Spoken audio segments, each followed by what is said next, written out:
Good Tuesday evening to you, kids. How is everyone? It is good to see you, and it is good to be seen by you. Welcome to the show. Felicitations and salutations. I am the one and only Bill Sylvie, aka the Dungeon Delver, coming to you live, loud and clear on a rainy Tuesday evening from an undisclosed location somewhere within the swamps of sunny Central Florida, at least.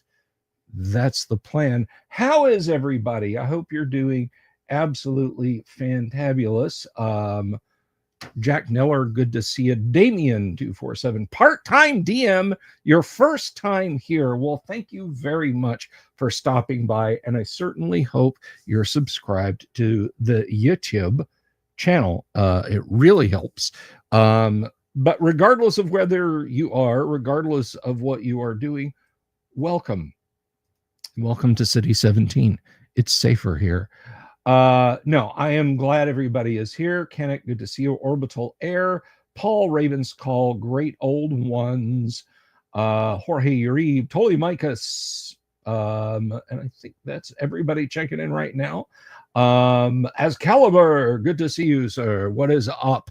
That is our Brazilian connection down there. As Caliber, you should check out his YouTube channel. He's got some great stuff, particularly if your first language is Portuguese.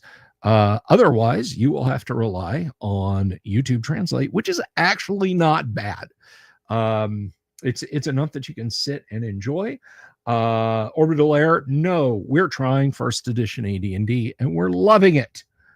That is what we are doing tonight. And if you are just stopping by for the first time, and you're wondering what it is that we're going to be doing tonight, fear not. I, your humble, handsome, hirsute host, am about to splain. I'm going to lay it on you like peanut butter on toast. Every Tuesday night, we get together and we play first edition Advanced Dungeons and Dragons. Now, I know what you're thinking. I can see you picking up your finger to tap and to slide away, or perhaps to mouse away. Hold that thought for just a moment, because let me tell you how things work around here. This is not merely you sit, we do. Let me differentiate from a lot of well, I'll just go ahead and say it. Just incredibly bigger live stream TTRPG shows out there.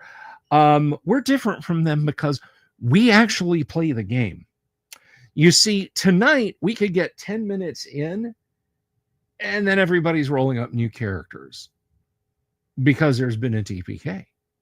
Because the dice dictate what happens, not a script, a plot, something we did in a table read, something that I think will bring bigger numbers or what have you. We go by the dice. We play first edition AD&D, and perhaps you think to yourself, well, okay, I watch you guys play D&D and it's not scripted. But here's the thing.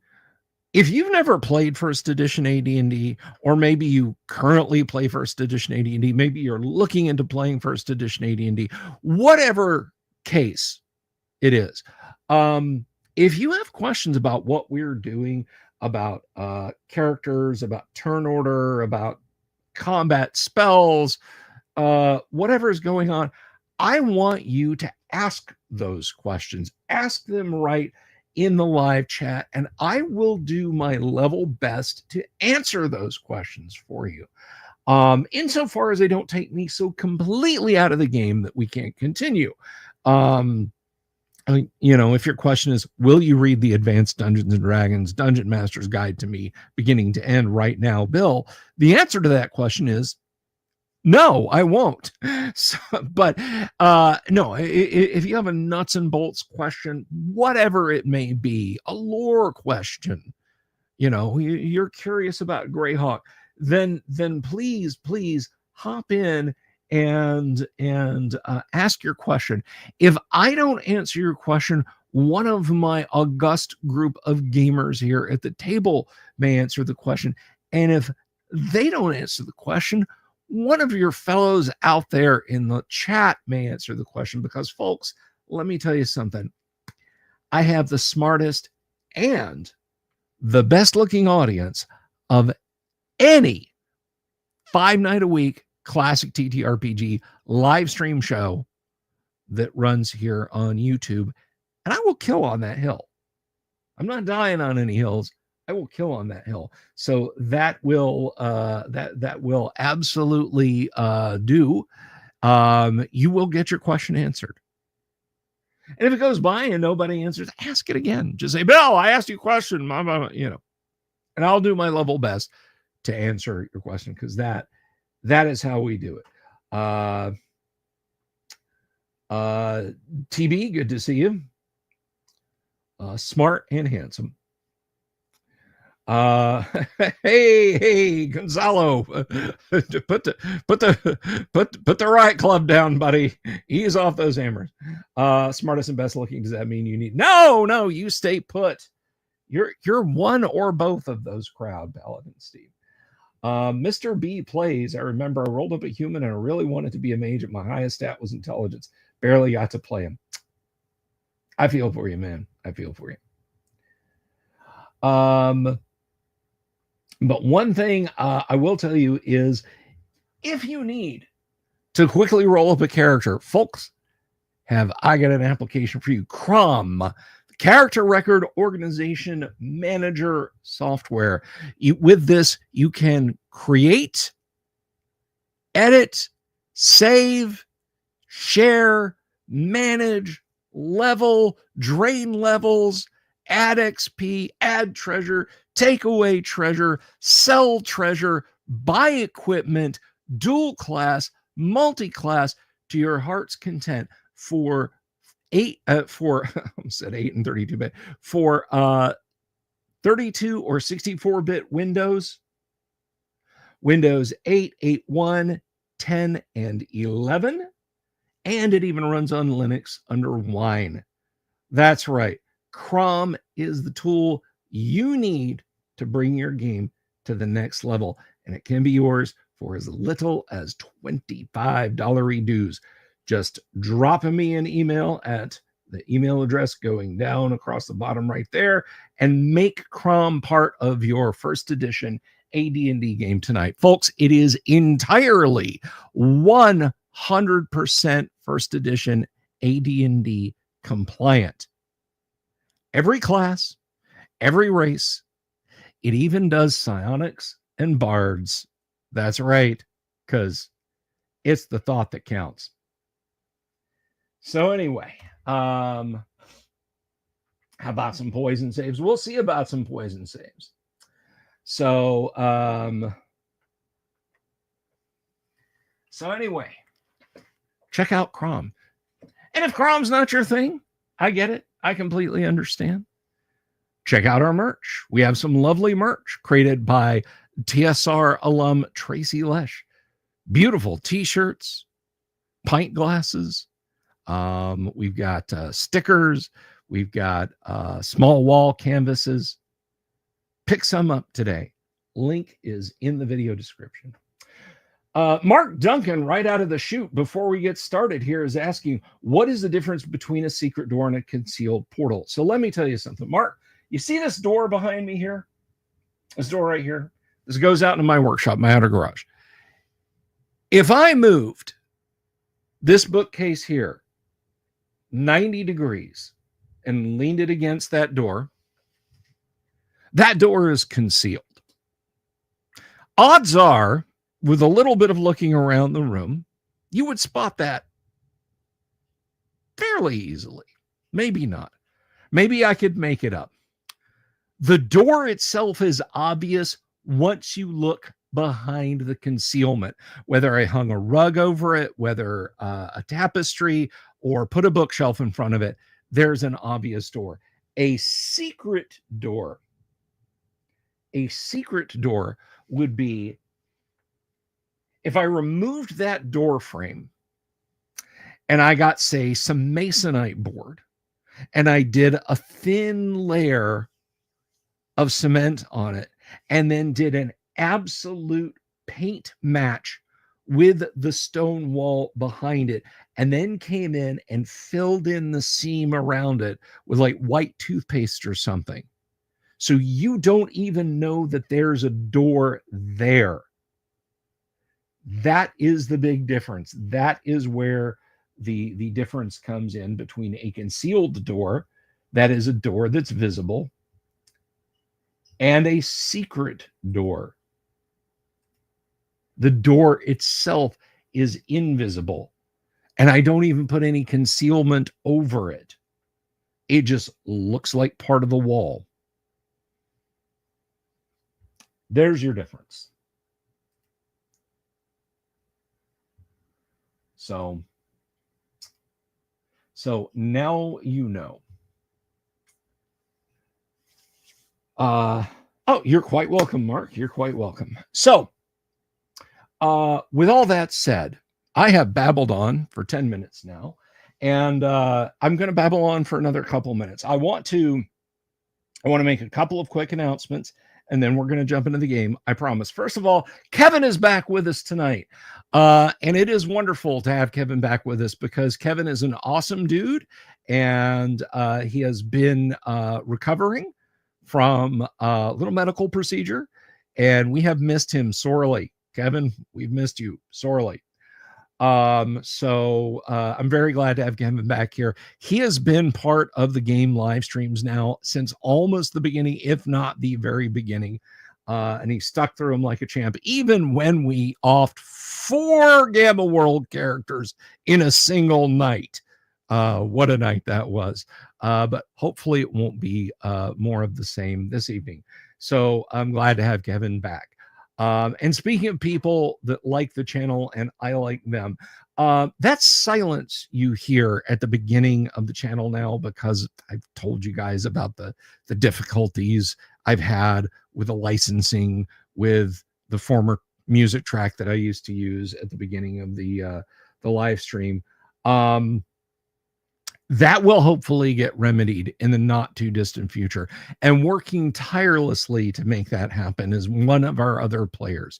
Gonzalo has been an absolute pillar, helping me try and track down a tune that I can use a little slice of and put in there that will not get jumped on by a content matching system. So Gonzalo, what can I say? Thank you, my friend. So all of that said, I'm going to put my headphones on, and we're now going to bring people in. Oh,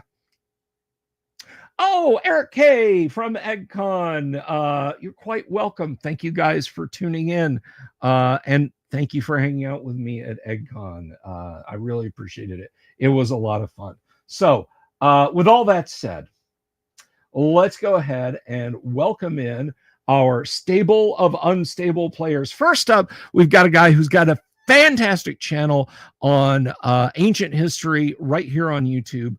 And he also talks about a little bit of his content is about tabletop RPGs and being disabled and playing tabletop RPGs. You can find him at D and Disability. Everybody, please welcome Thane Kyle as Holder. Thanks, Bill. I've had some luck with Johann Sebastian Bach and some recordings of his classical work that I've remixed for my intro. If that's kind of your speed. Well, we'll see. I'm still shopping, but thank you for the heads up. I talked about this guy a minute ago. He has no YouTube channel. He needs no YouTube channel, but he absolutely is welcome here every night we game and any other time he wants to hang out. Everybody, please welcome back Kevin, who I'm guessing by the tagline there will be playing a monk tonight. Kevin! Hello. Can you guys hear me? Yeah, I'm gonna up your gain a little bit, which sounds dirty, but it's not, I promise. Let's see. So yeah, I've bumped that up there, and we'll put on a little noise reduction. All right. And speaking of he who has lent a hand, He is playing Paul the Fighter. Everybody say hello to Gonzalo. Good evening to you, sir. Good to be here. Alrighty. And we were talking about people who have YouTube channels. This cat has a YouTube channel to beat the band. It is all over the place, but I mean that in the best possible ways, because he talks about physics, Nobel Prizes, TTRPGs, comic books, Disney, current events, and it's a whole lot of fun. And occasionally he has some seductively handsome guests on. Everybody, please welcome Tim Imholt. You can find him at Timothy Imholt here on YouTube as the Dead Mage. Tim. Yes, I am currently the deceased mage that shall no longer be known as anything because I got killed. But that's okay, because Crom came to the rescue, and sooner or later the party will leave the dungeon and, they'll meet my new guy. Well, there you go. And last and absolutely not least, back from an extended weekend where I hope you had lots of fun. And you can find this fellow at Doom Swords here on YouTube. He's got some great foundational, fundamental knowledge, AD&D knowledge you should absolutely check out. Everybody, please welcome Doom Sword Deathmaster as Durek Donagard, the Human Paladin. What's up, my friend?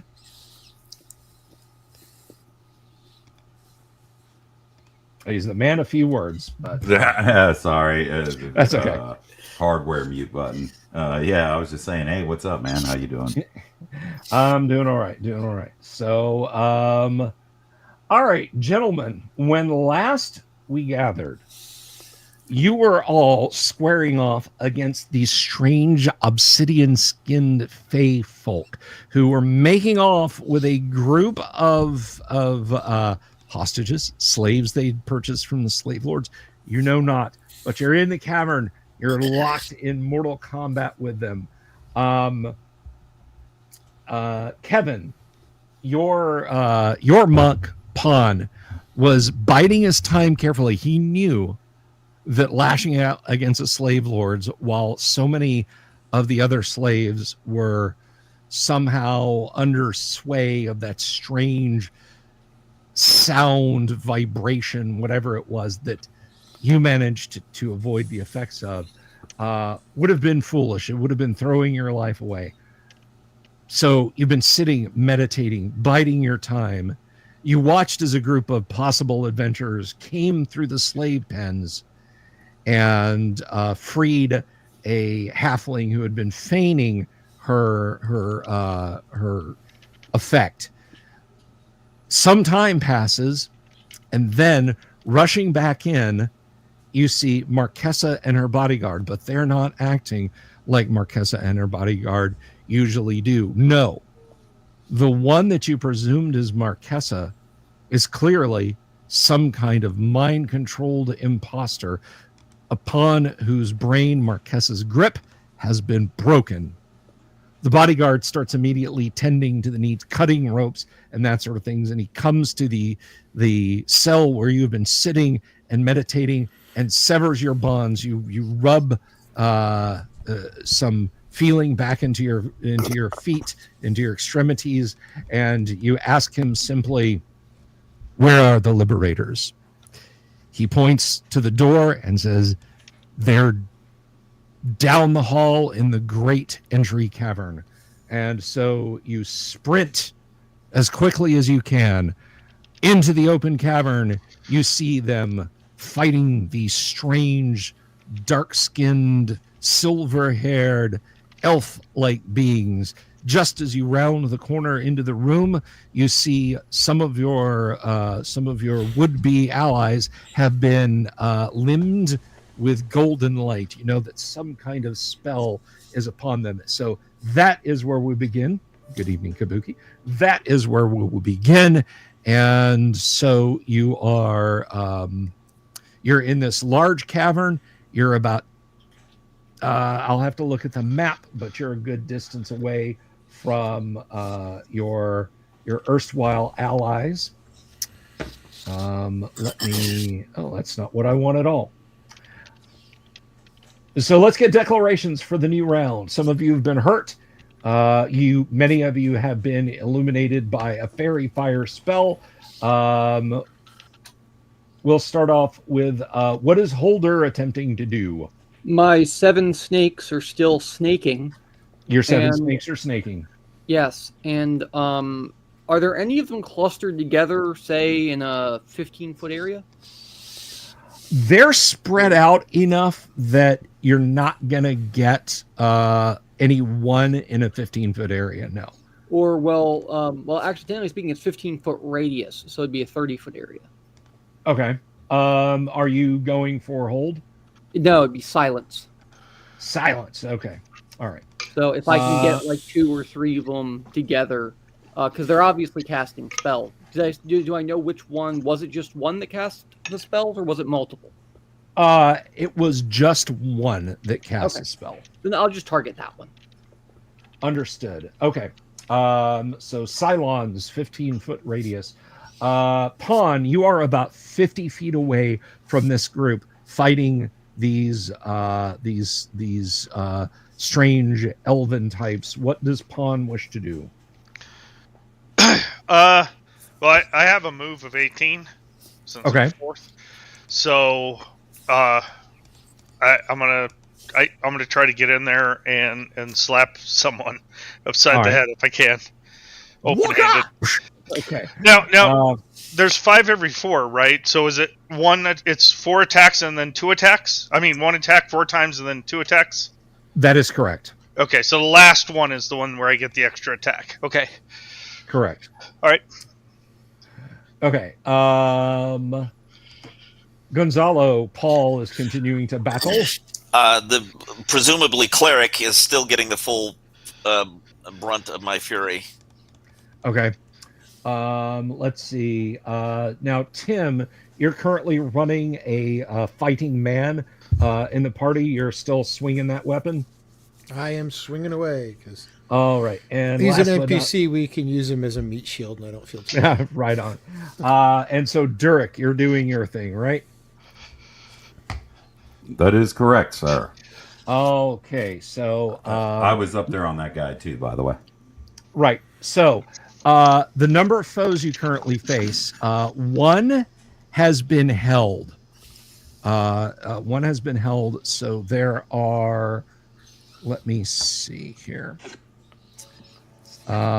Just pulling up my notes.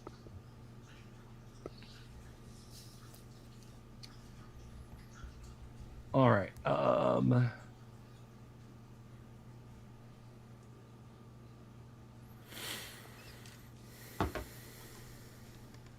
Some have been bitten. I don't remember. I think one of them has succeeded in constricting as far as the snakes go. Yes. But, yeah, you have notes on that, I'm sure. Yes, I do. All right, so there are...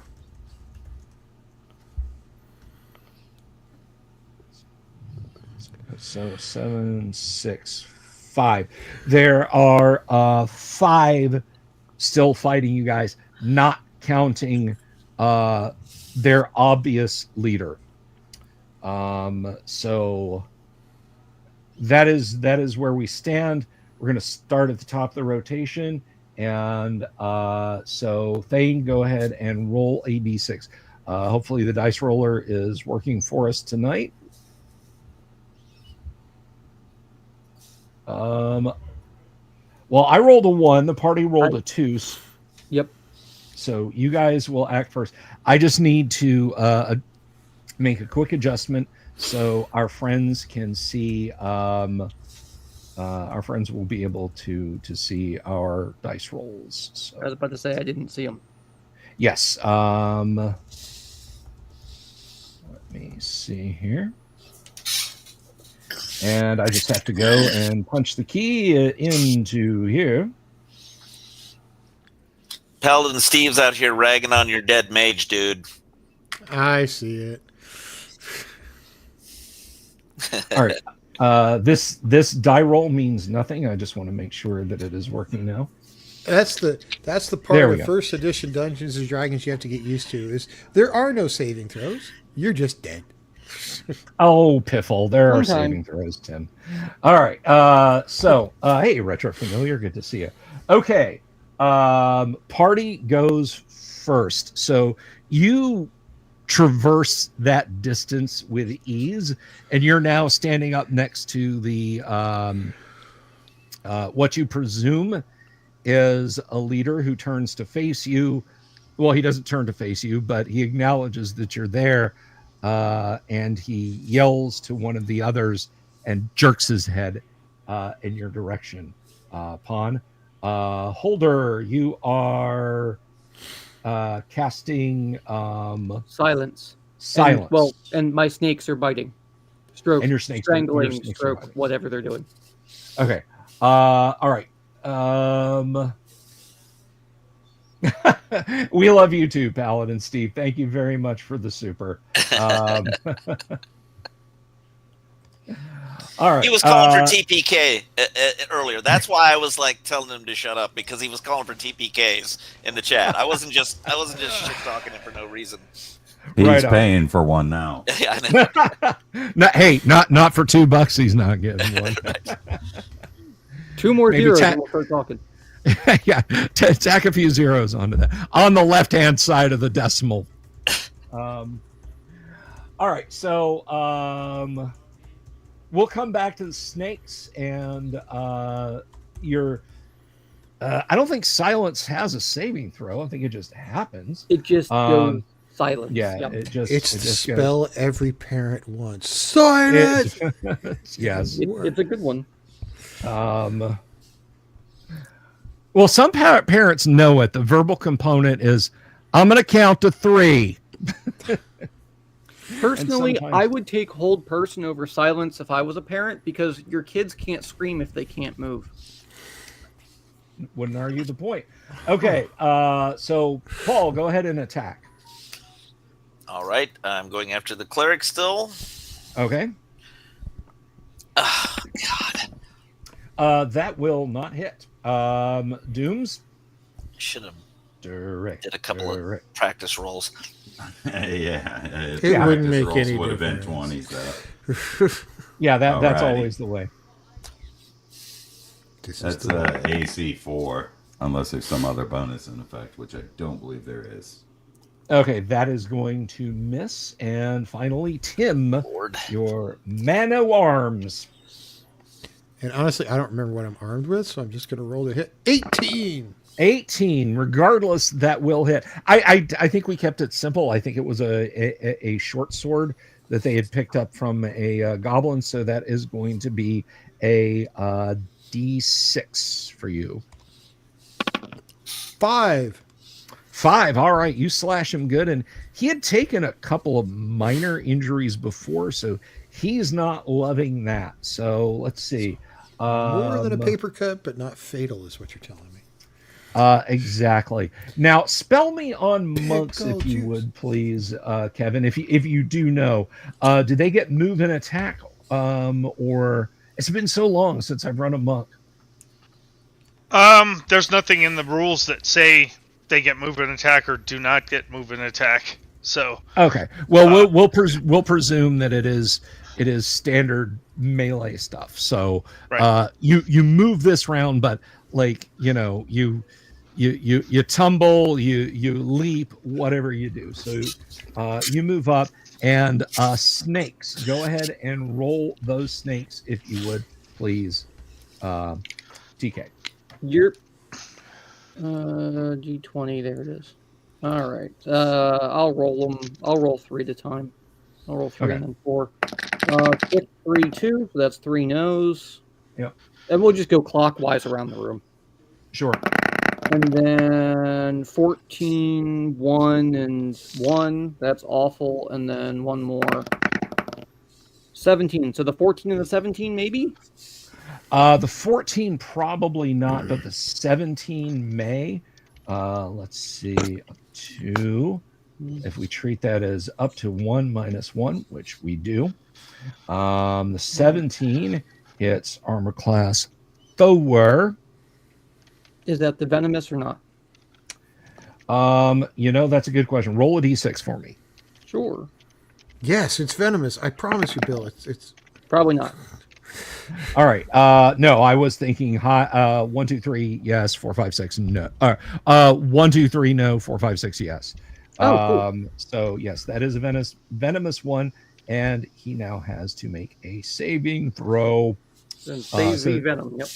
Yes, that is a mere point of damage, but it is an injection of venom, by which I mean the Tampa-based death metal band. that goes back there with that's almost as deep a cut as fear. Yeah, right. All right. He does not save. He clasps at his throat, gurgles, and falls as the snake's poison takes hold. And yes, I said poison just to annoy people out there going, it's venom! I'm one of them. It's okay. Well, there you go. He's poisoned and he dies. All right. So he's down. And I think that's everyone. Kabuki knew who I was talking about. Bill just wanted somebody to bring up Unskinny Bob. That's all it is.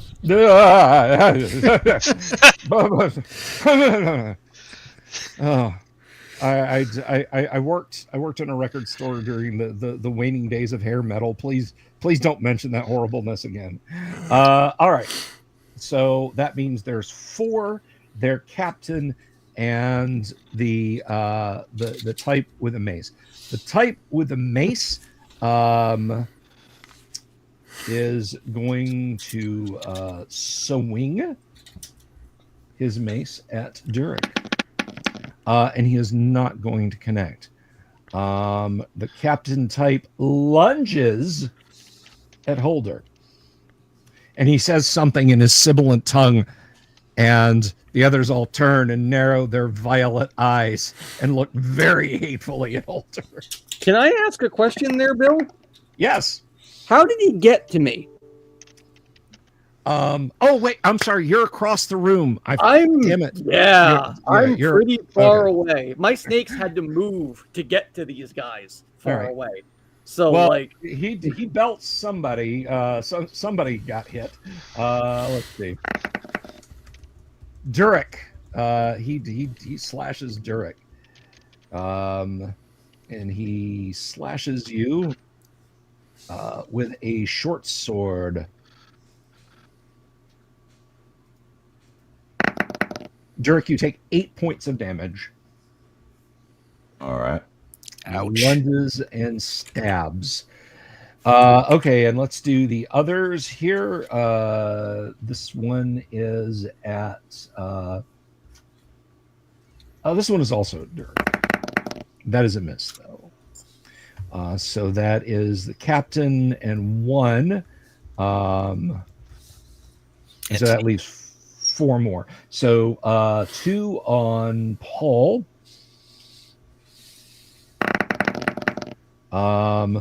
Together that would have hit you, but we don't get to by our attacks combined. And the 16 connects with Tim the Bold and does 6 points of damage. Okay, so and the leader type already attacked. The captain, yeah, I think that's all of them. All right, gentlemen, it's a new round. It's declarations. Holder, you have you think you've hit one with silence. He's like, he's doing one of these. He's gesticulating angrily. Yeah. Yeah. I've got nothing else to do for these guys. Cycle back around to me. I need to read the text for prayer. That's fine. Okay, so upon you are upon the enemy. You have a target-rich environment. There's a fellow with a mace. There's a fellow with a short sword who just stabbed the knight or paladin whom you had seen a few hours ago come through and help liberate your fellows. What will you do? I'm gonna attempt to slap or punch the one that's got the mace. Okay. Let's see. So Paul, Tim the Bold, and Durek, I guess you guys are you focusing on the guy with the mace, the guy with the short sword, or the common rabble? What are you doing? The one that seemed to, I mean, I'm going for the leader. I mean, Okay. the one I interpret to be the leader, which is the guy with the mace. Alrighty, excellent. He's the one that spoke to us, right? He is the one that spoke to you. He's got to die. Okay. This dude with the short sword, how close? What did he do? Stab me in the flank or something? This little bastard. Yeah. He basically he pivoted in a very mincing, non-manly way, and gave you a series of cuts along the flank and arm. I'm gonna swirl around and chop him through the collarbone and down through the left side of his freaking body. All right, let's hope that happens. And we are over to you, Kevin. D6, please, for initiative. All right. To clarify, I am casting. Can I? Is everybody? Oh yes. 6 inches of me? I'm sorry. Can you what? Are my friends within 6 inches of me? 6 foot, 60 foot. Just. Cool. Then I will cast prayer because they're within range. You're praying this round. Okay. So they go first. Let's see. This attack, short sword at Durek, and the black D20 is one of the lesser folks. So both of these attacks right here on Durek, and both miss. Full discards me. They go wide. All right. So here's a couple on Tim the Bold. Both of those miss. And here's a couple on Paul. Both of those miss. So that is all the commoners, and the leader type swings his mace at Pawn and absolutely flat misses. I mean, he's 7, so he really sucks. Yeah, you just went full Matrix on him. You just kind of duck under that mace as it swings around. So open hand attacks. Kevin, show him what time it is. Ring his bell. All right. Taekwondo leap. 11. 11. Okay. I have to look at the monk table. I haven't done that in a while. All right. It's just thief, right? So it's Oh, that's right. Yeah, it is. It is down on the thief. So 11. Yeah, you slap him hard on the greave and he kind of staggers back, but no damage done this time. Next up, Holder, you want to roll for your snakes, please? Sure, absolutely. And I know for those watching at home, the prayer might seem like a bit of a waste this late into the combat, but I don't like these guys. The 14's probably a no. Besides, the last 7 round. 1, 9, 18, yes, 2, no. The 18 is a hit. Roll a d6. High is venomous. Sure. There you go. It is venomous. So we have another one that needs to make a saving throw versus venom. You happy? And he does not. Another one goes down. All right. So there are now 3 common types left standing. Their captain and the presumptive leader. Let's see, Paul. All right. Do that thing. 19 will absolutely hit. And he's just regular size, right? Yes. Okay, this plus 5. So 8. 8 points of damage. He absolutely hated that. Tim. Right. And I say, where did you learn our language? All right. Big money. Your mama don't dance. Come on. 6. Not that time. Okay. See, I brought up another poison song and I failed to roll. So there you go. Yeah, no one That's what you get. I banish you to the land of CC DeVille. All right. So, Dooms, go ahead. 19 will absolutely hit. A crushing blow. Ooh, nice. So 6 becomes 7, 7 and Yes. 8, and he had taken damage before. The fellow with a mace drops to the cavern floor. Well done. Excellent. All right. So there are 4 of the dark elves at arms. So let me Morale check. We get a morale check. okay. Gentlemen, in the next round, now you are all under the effects of a prayer spell. Pawn, you go to strike this guy. You're focusing your key, and just there's a blur of steel, and he drops. But you're still in a target-rich environment. There are still others you can strike at. There's a fellow with a short sword who looks particularly capable, and then there are these others standing about. So, what will you do, everyone? We'll start with Holder. You have prayed, and the party is now under the effects of prayer. I've done plenty. I'm going to sit back and cheer my stakes from a safe distance as I begin to back away from everything that is violence. Pawn, whom are you going to attempt to martial strike now? I guess I'll hit the guy with the short sword since I've seen him harm one of the others. All right. Paul, are you going after Commoner? Are you going after who? The leader. All right. Tim the Bold, you going after a Commoner or what? Whatever's closest. Okay. And Durek, how about you? Yeah, I'll attack the leader as well. All righty. Let's go ahead and roll initiative. And I think we are down to Gonzalo. Roll initiative for us, please. A 5. A 3. The party will go first. Let's go ahead and do your fistful of snakes, if you would, please, TK.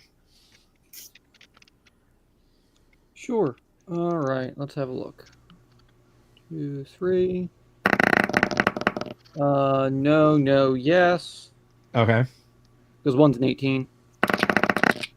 No. Okay. And last one. Does a 15 hit? I know a 14 doesn't, but does a 15? 15 probably not, if I'm being honest, but I'm gonna check. No, yes. No, yes. No, yes.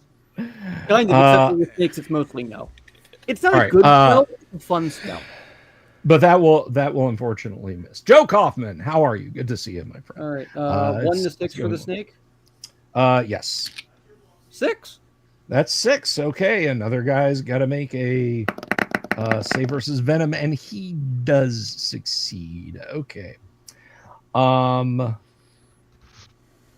Now let's go ahead and return to the party. Pawn, go ahead and strike. All right. Let's see. No, not this time. Yes, they're wily. They're quite wily in their black chainmail. The Court of Blood technique. Monkey steals the peach. All right. And if you know that, I'm Paul. All right. I'm going after the leader. You will not. Tim. I'm going to try to do more than a look that kills. Yes, I switched over to Motley Crue. A 9. Motley Crue we will accept, particularly their older albums. That will not connect though. Dooms, show them how it's done. Please, yes. Oops, I added extras. All right, come on. Oh no. Okay. All of you are enveloped in darkness. You hear the sounds of footsteps running away from you, echoing throughout the cave. I swing my sword wildly in all directions. No, I'm kidding. All right. So basically, a darkness, more than one darkness spell, you think has been enacted. And Holder, you see this from across the far side of the cave, which is already kind of dimly lit. Your friends, are in darkness because you could see some of them illuminated by the fairy fire spell, and they are now.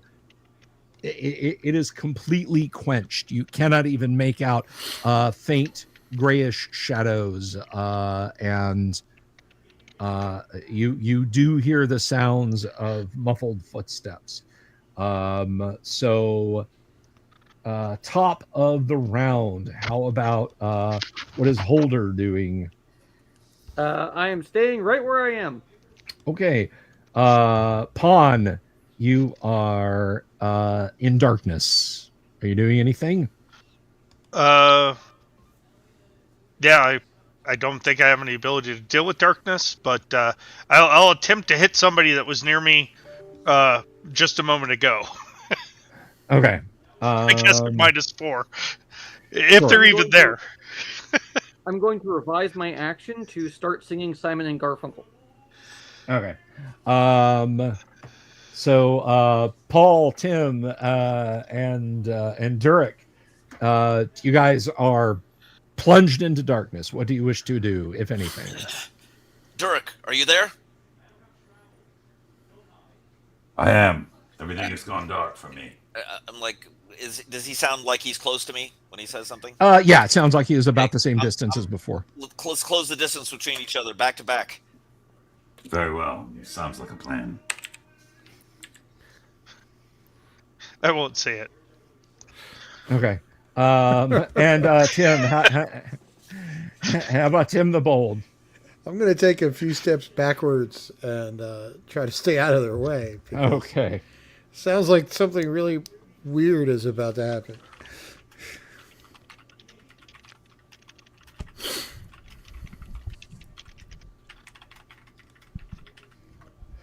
All right, so you guys are maneuvering and moving around, and the sound of footsteps are retreating in the distance. They echo as you all bunch up together, doing whatever you can. Paul, you could be right. So, Paul, you and Durek eventually find each other. So you're close enough to clasp each other's shoulders and be there. Tim, the Bold, steps backwards out of the darkness. It is a great wall in front of you, and there is. There's just this void of darkness in front of you. I'm just gonna stand still for a moment and see what happens. Okay. Pawn, you go ahead and give me a D20 roll. Okay. It's a 12. It's a 12. Okay, you are blind. They are retreating, so it is a fait accompli. You think your hand came close to one of them, but not enough to make contact. So they have essentially quit the field. I assume that. I mean, we will try to make our way out of the darkness if it doesn't eventually begin to dissipate. I mean. But I'm standing defensive near Durek until we can either move out of it or it goes away. It sounds as if they have laid a screen for us so that they may escape as the cowards they are. Perhaps we should make our way along the wall, as you have always preached. Yeah, I mean, I want to. I don't want them to drag the body away. Hopefully, they didn't get the body.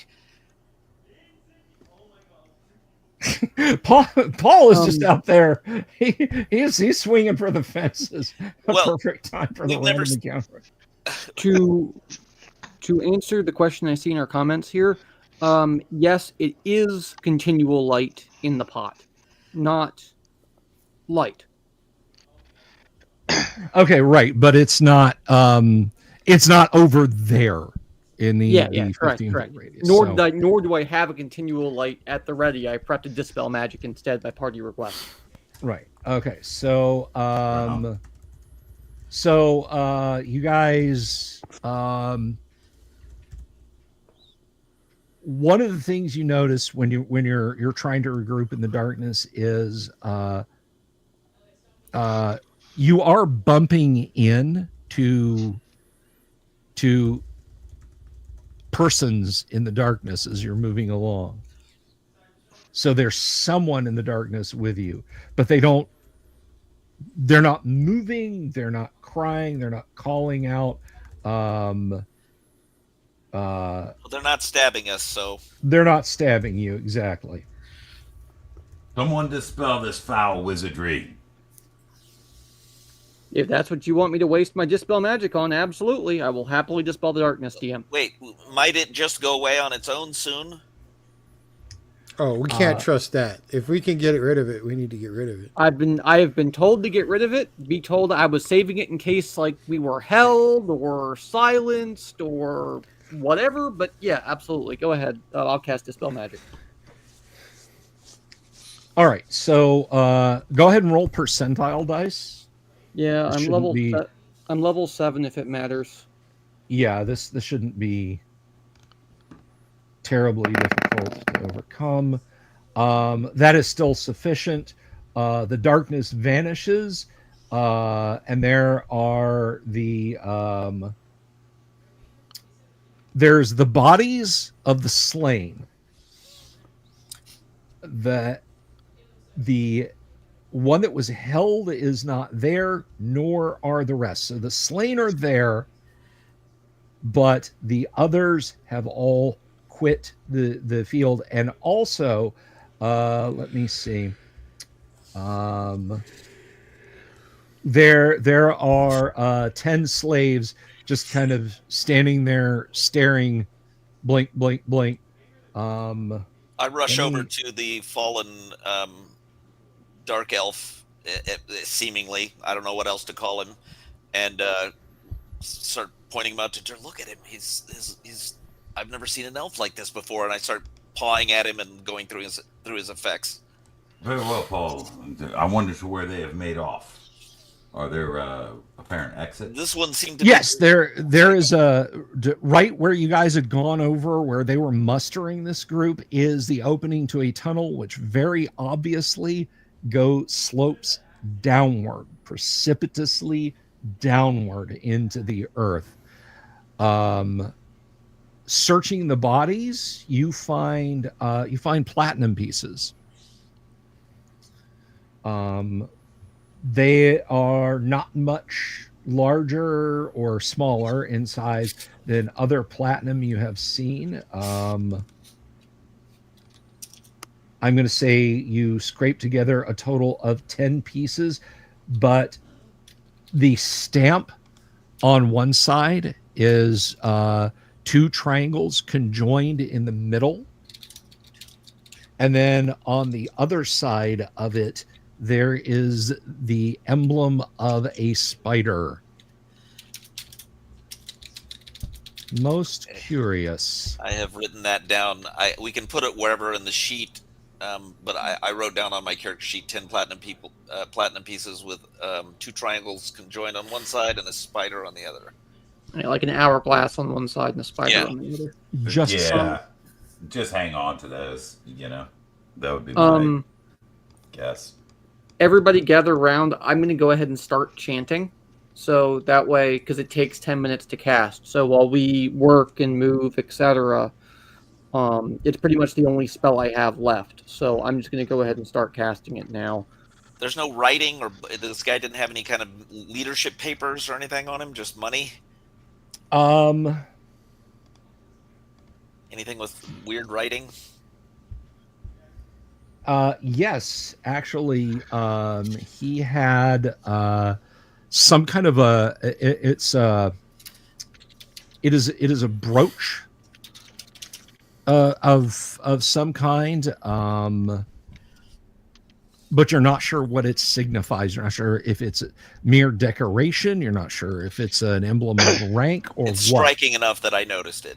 It's striking enough that you notice it, but yes, that they don't have any documents or papers or anything on them. The packs that the slaves that you have rescued are carrying are full of a lot of trade goods. There's lead, there's bars of steel, there's interestingly enough, a few of them are carrying fresh fruits and vegetables. I hold the brooch up to the cleric and say, "What do you make of this?" It looks like a brooch to me.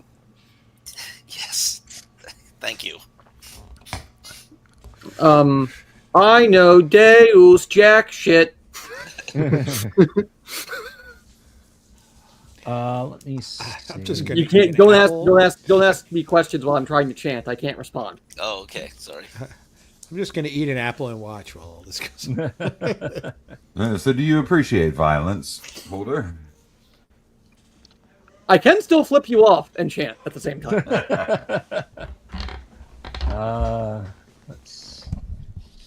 What do you think of this, Derek?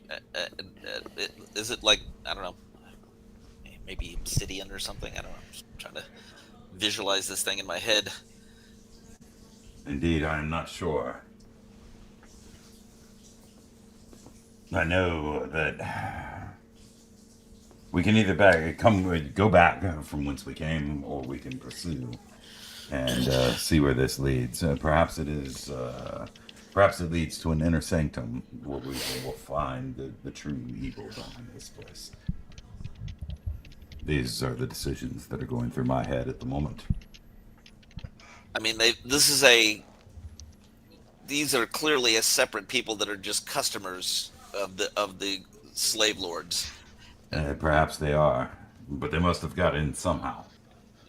No, I agree. I mean, obviously so, but I think we may be fairly close to. I think we may have hit a point of diminishing returns on trying to track down an entire new people to go after these. When we can probably free the slaves. They seem to have slunk away, and they might be coming back with more. Now might be an ideal time to get as many of the slaves out of here as we can.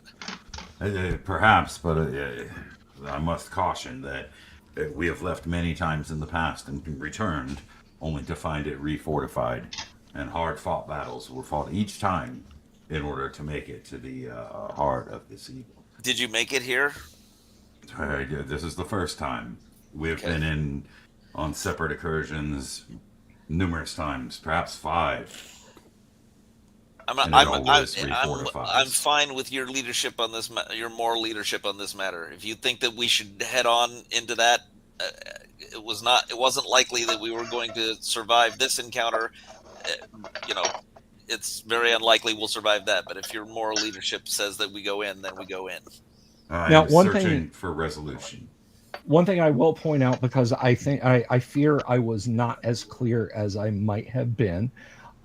There are 2 tunnels out of here. There is one to the south, the one that plunges into the depths of the earth is to the southeast. There is, however, one that goes west that leads out of here also. And it does not slope. It does not. It is even along the floor. West seems to be the way to go, which I will indicate by pointing. And of that southeast passage, is there any way to block it off? Our old friend Elminar was able to web enclosures as much as a spider would, and that was a valuable tool indeed.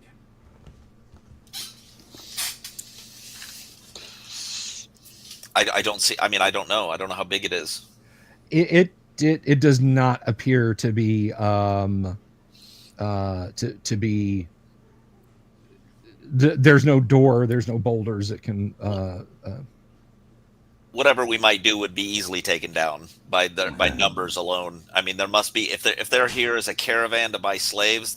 This must be a completely new people we've never seen before. I've never seen the likes of them, and I would say that if it's a caravan, they will certainly go back and tell of our presence. What do I think? I'm trying to stick to first edition. Alignment stuff. But I'm not as familiar with this world setting as you are, Bill. Am I thinking that bringing back the head of this guy is something a neutral good character would do as proof of this encounter? Because no one's ever seen these people before. They were trying to murder your faces off, and this is an alien creature to you. There is nothing inherently evil about that act. Okay. Taking it, taking it and casting Speak with Dead on it constantly, and torturing it. Yeah, that would be one thing. Put it in on a stick and moving its mouth like a puppet. I'm gonna cut its head off and take it. That said, I would argue that casting Speak with Dead on it once wouldn't be an evil act. Now, if I did it a dozen times, that'd be different. But yeah, I agree. Yeah. Okay. Oh, and the brooch that you guys find is it is a golden spider shape, and it has something. It has runes carved in it in an unknown language.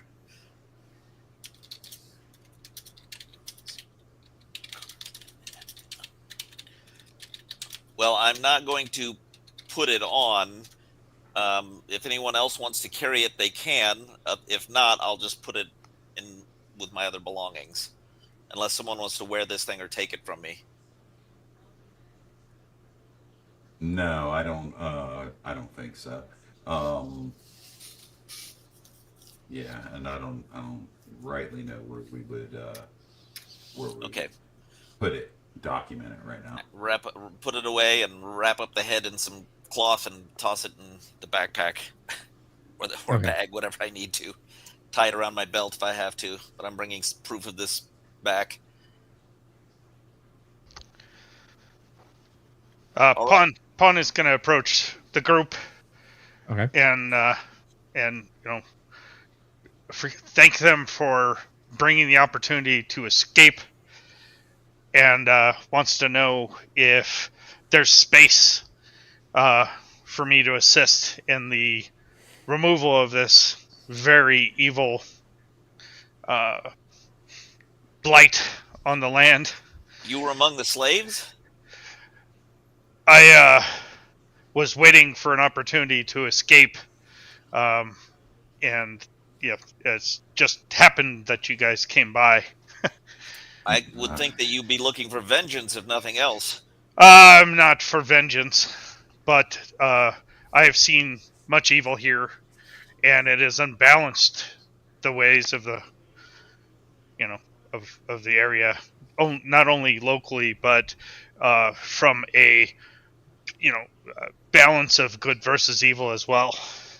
Paul's all about giving people a chance to prove themselves, as he's proved that with people who are directly his enemy before. So I'm fine with it. And I am indeed fine with it, for you have already assisted. I'm not sure of what you speak with regard to the balance between good and evil, because the balance must tilt towards the good, of course. But you are pursuing the correct cause, and I'm glad you have introduced yourself. I see that you struck mighty blows. You're a trained warrior, then. I've been trained in arts of spear and axe, but often prefer to use my hands, as they are more lethal. I see. And where do you come from, Pawn? Typically, I just wander the land and try to spread the let's say spread the belief and knowledge of my conclave. And what does your conclave believe? Good man. Power through self-actualization and truth through effort and the combat of pain. These are all good things. We've lost many friends in these attempts. It's good to make another. He said, but Paul says, but we should probably clear up our belongings and decide what we're going to do, or pursue, or head out this other way that we think might lead to an exit. We must, and we must do so quickly. And Pawn, clearly you have great mental acuity to have resisted such devious traps that have ensnared so many others. Is that coincidence? To be honest, it's probably as much luck as skill.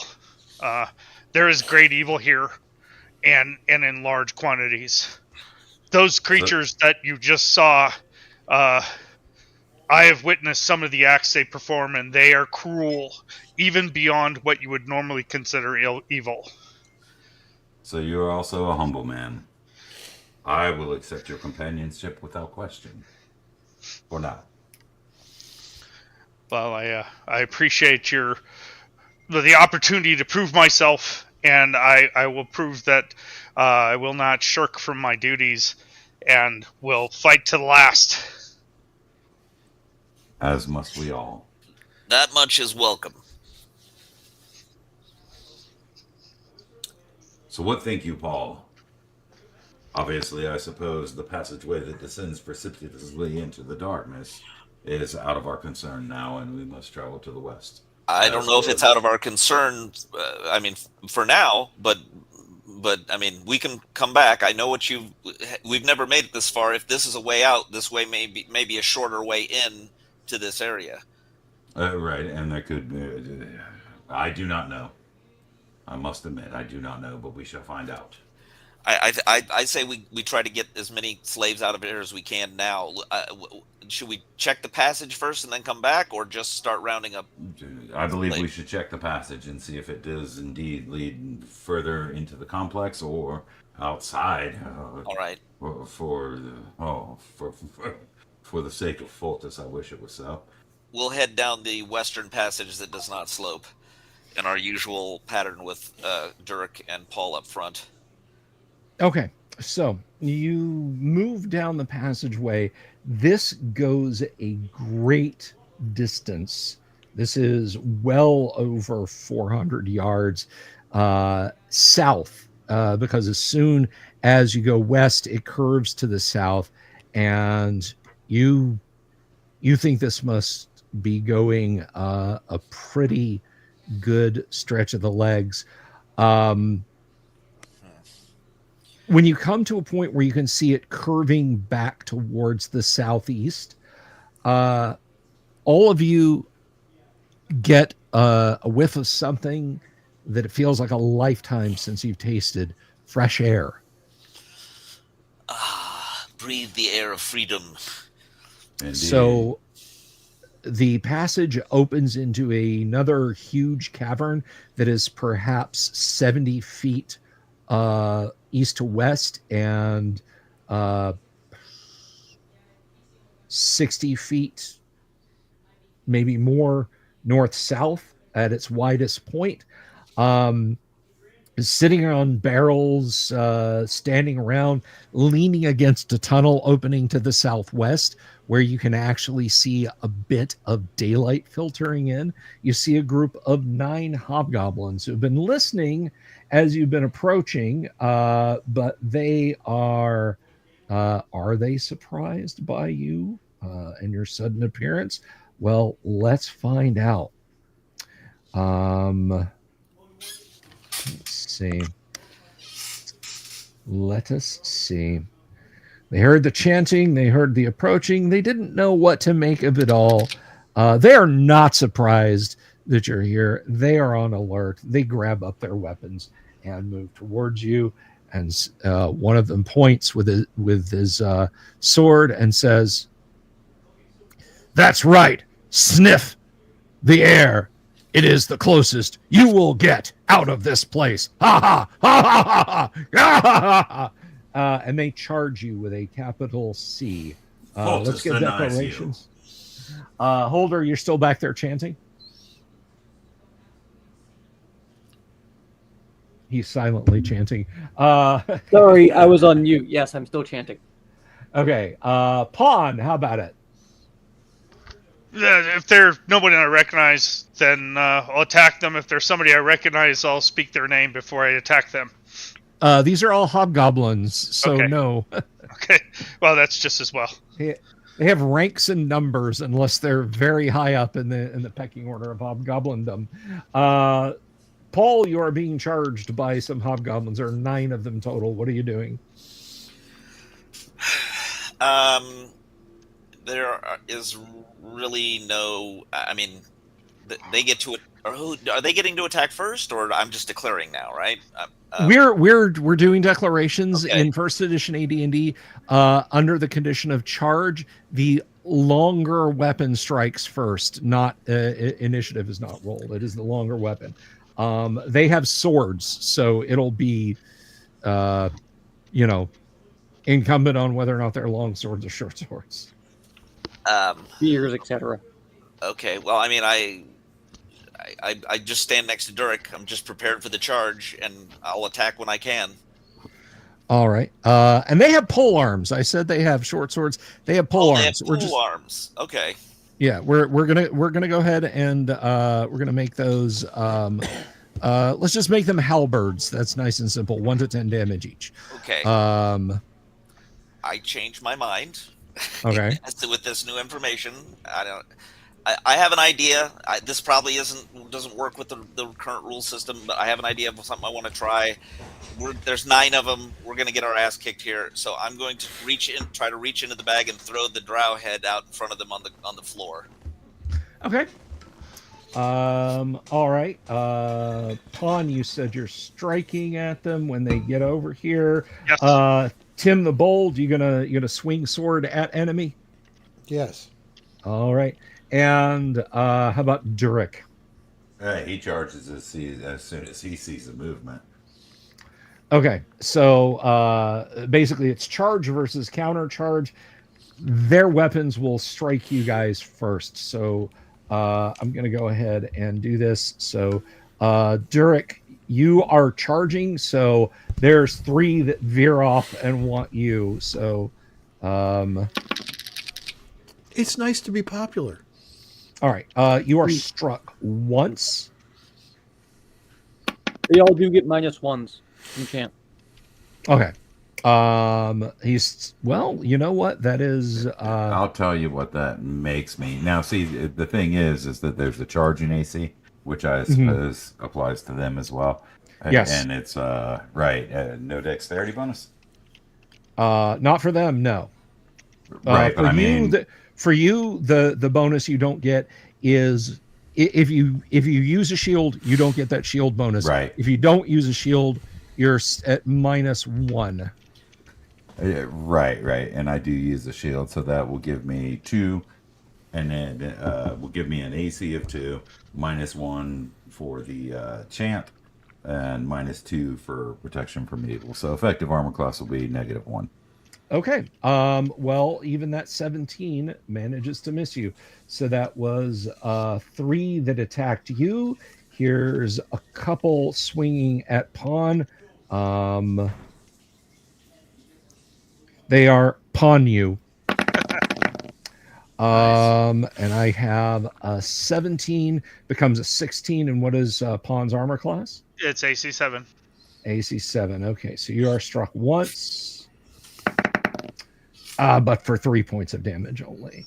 All right. So that was so now there's 2 on Tim the Bold and 2 on Paul. So Tim, here come your 2. The 17 becomes a 16, which I think your armor class 6. So I'll have to check. Leather and shield. Hurt.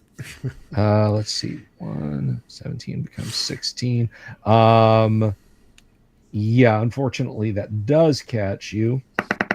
8 points of damage. And last but not least, a couple on Paul here.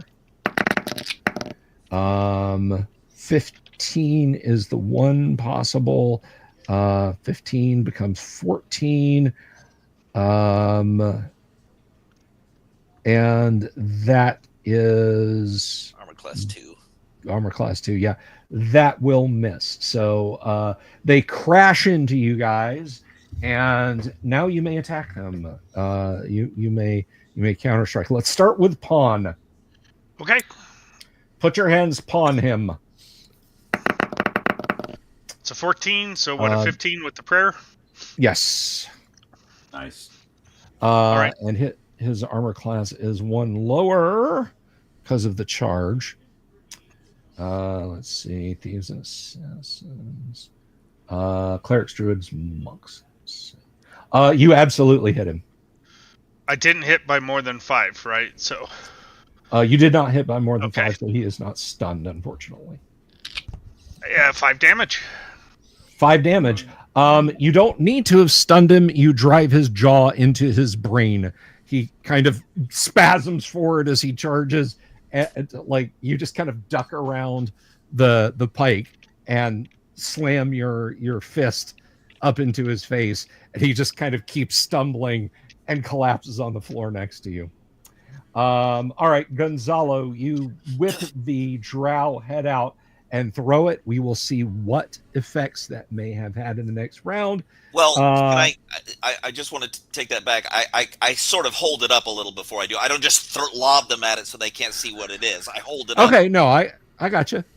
So you're showing them what's going on. Tim, he's doing a Clash of Titans, holding up Medusa. I'm feeling it. I'm liking it. Tim, go ahead and counterattack these scum. Excuse me. 5. The important thing is you tried. Dooms? I tried. Yes, sir. The more important thing is that you hit. That's AC -2. That will absolutely hit. Alrighty. Come on. 5 points a day. There you go. You slay another one. So there are now 7. Paul, you hold up the dark elf head.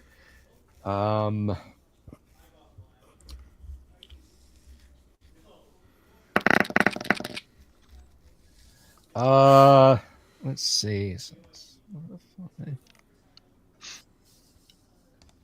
Okay, I know what they're going to be doing in the next round. Then melees from everybody because they're all basically kind of in amongst you guys. Yes, sir. I'm drawing my weapon. I assume I don't get to attack this round. I have to draw. No, you absolutely can attack drawing a weapon. Okay. I mean, remember, we're 1 minute rounds. Drawing a weapon, dropping a weapon, and picking up another weapon. That's all. Okay. All right. So, everybody's melee. Yes. I know what they're gonna do.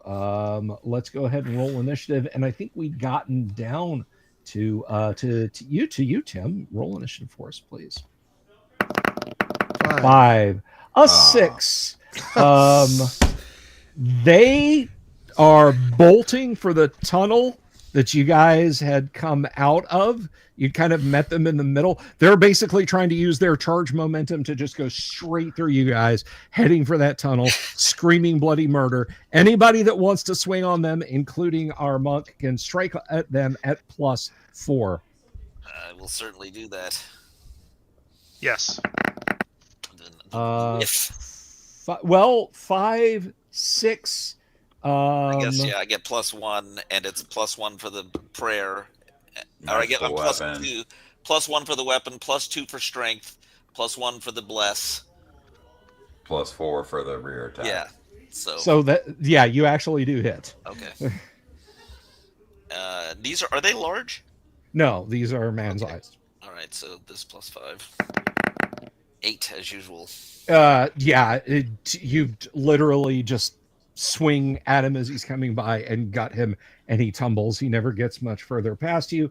Kevin, pawn, please. All right. I got a 14. A 14 will hit again. Okay. No stun, no chance for instant death. 3.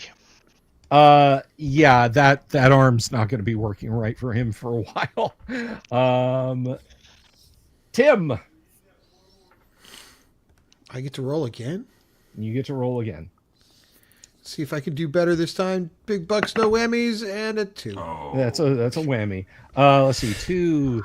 I'm a dude. You found it a thing. Yeah. Okay.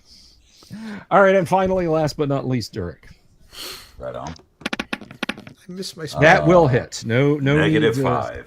Yeah. I still felt like doing it. Just so you know. That's fine. This guy could have been roaming around in a full set of Vorpal plate, and you would have hit him. 8. And you slay him. So that is 3 dead and 1 severely injured. So a total of 6 of them flee out. They stream past Holder. They don't even stop. They run to the hills. They run for their lives. And nice. Good job. Thank you. So yes, I will quickly collect the head and look about the cavern. Is there water here? Is there a ship here or something? Or there is not a ship here. There is a tunnel that you can see daylight pouring out of at the end. There's water in a bucket or in a big barrel. There's provisions for the guards and whatnot. I mean, we've got to get the slaves here. We've got to go get them and bring them here as quickly as possible before they can reorganize.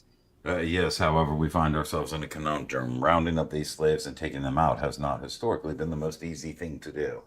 Indeed, how do we hold down this bastion of evil to ensure that it does not rise up again before we return? So was Paul here for the previous attempts at getting the slaves out of here? I wasn't playing him then, so. Yes, Paul was one of the few, I think, who went all the way back to the first foray against this place. Okay, so he's familiar with. So I all I have is previous knowledge that you're telling me my character has to base a decision on, but I don't have that knowledge myself. So the knowledge is like this: it's going to take us probably 7 days to get back to town. All kinds of wandering monsters, random encounters are going to happen. They're going to eat up the slaves. The slaves are going to cry at everything. They're going to be slow as hell. Odds are we'll lose a couple of player characters on the way back in. That too. And we might find some treasure maps and go off somewhere else before we come back. But it's not a simple matter due to distance. In a metagame sense, the fact that the slave lord for this area has escaped, much like the last area, I find very disheartening. But indeed, but what if it returns? But maybe we can go back in and rest for a day, go back in and see if there was something we missed. Because there has to have been something we missed, because where else would they have been? We found no treasure room. We found nothing else, And, indeed, and the slaves are presently under trance, and we know not whether that will expire, but if it does, they are most likely at this point, because even when we traveled with them last time, as the curse was broken, their brains were still substandard. Okay. Dooms, you recognize their lethargy, and based on what the deaf halfling imparted to Holder via her signing language, this was much the same as the sort of groaning, moaning creature that had almost stupefied the party before. Right, So they might have employed another one. You know that it will take about a se'nnight to wear off since their exposure, and you don't know how long it was since their last exposure.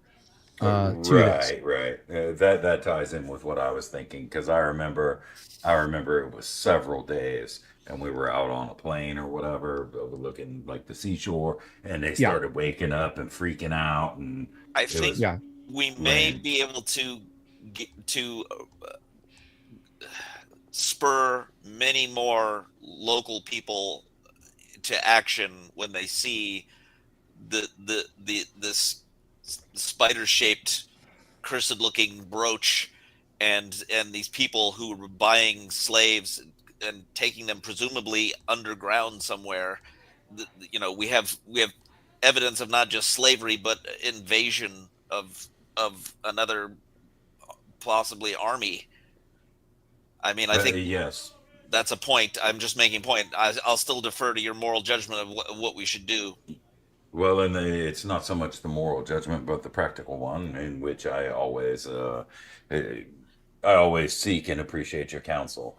I am worried that if we all leave this place, that no deed will be finished. What we wouldn't do for swift horses. Brackus must be notified. I do not know if they have a militia capable of traveling down here, but it would take them several days as well. Is there no other way to notify them swiftly? My companions, that it may actually be worse than you perceive, for I know these practitioners of evil, and they are not behaving as they previously had. So, although the invasion may be imminent, I think it's already partially over. And these slave lords, or at least the ones here, may have already been otherwise controlled. Maybe by those evil elf-like beings, or through some other means. You apparently know more about the internal workings of this place than we do. What would be your suggestion? There's still great evil here. I would hope we'd be able to overcome it, but it seems like we're somewhat short of support. We've lost Holder, or not Holder. Sorry, I'm sorry. Elminar. Elminar. I apologize. Right. We've lost Elminar, and others along the way, but they have taken sore losses as well. At some point, they must be having the same conversation we're having. We just killed we just exposed a new layer to this onion, and I feel like as long as we do that each time, we're winning, and we know more about them now than we did before, and we perhaps can convince more people of the serious threat of what is going on here. I think going on now is just adding our deaths to no good. Always the tactician, Paul, and thinking of things from a different perspective than myself. Perhaps we can return, and perhaps we can rouse the militia, such as it were, or inform our benefactors of the situation down here. I do feel that we have struck at them harder than any time before. Well, and with much more ferocity and damage.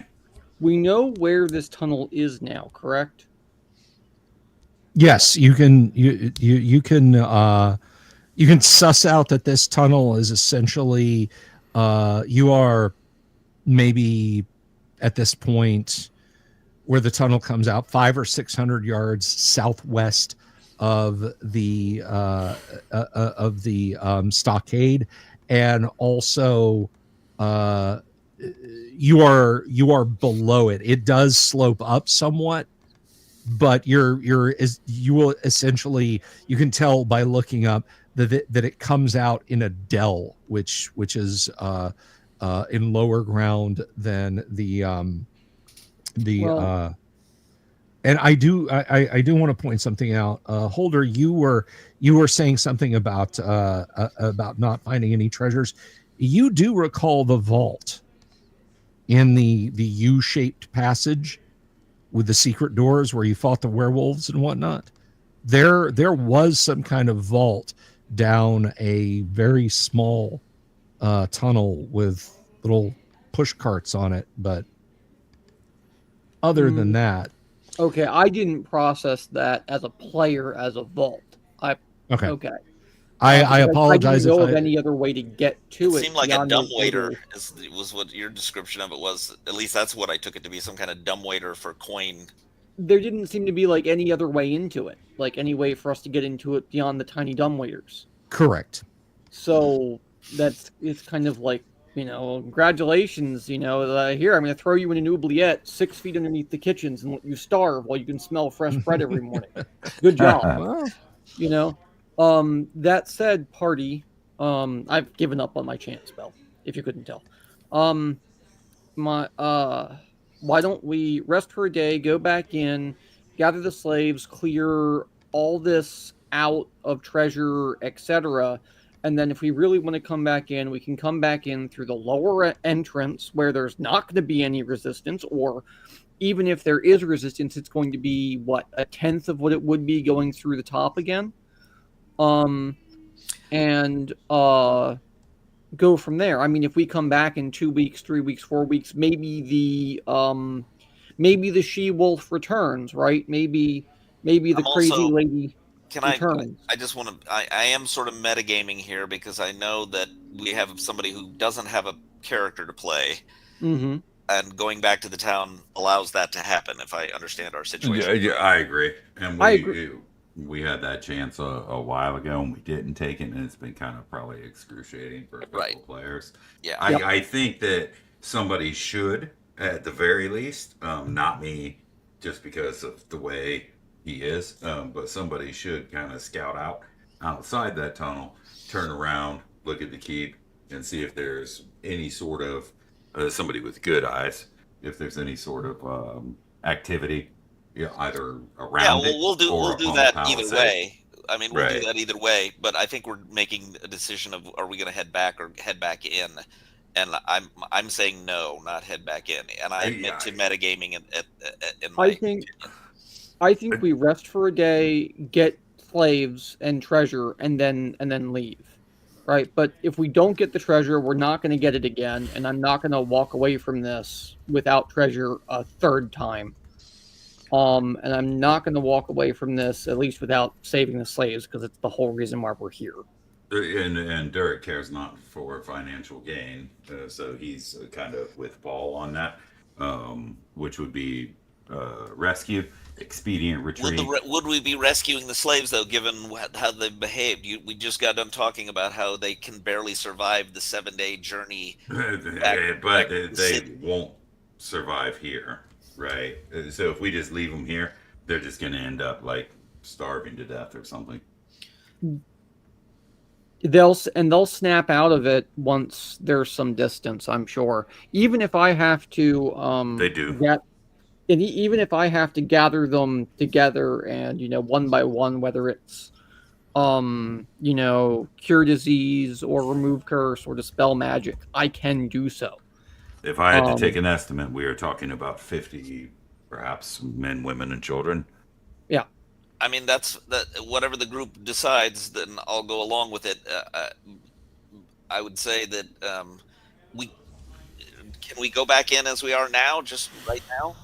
If we're going to do it, we should do it now, even if we're hurt before they have a chance to reorganize. Because if we even rest one night, I agree. No rest. Alrighty. I have no gas. I cannot save you. I will be right behind you, quite literally, as moral support.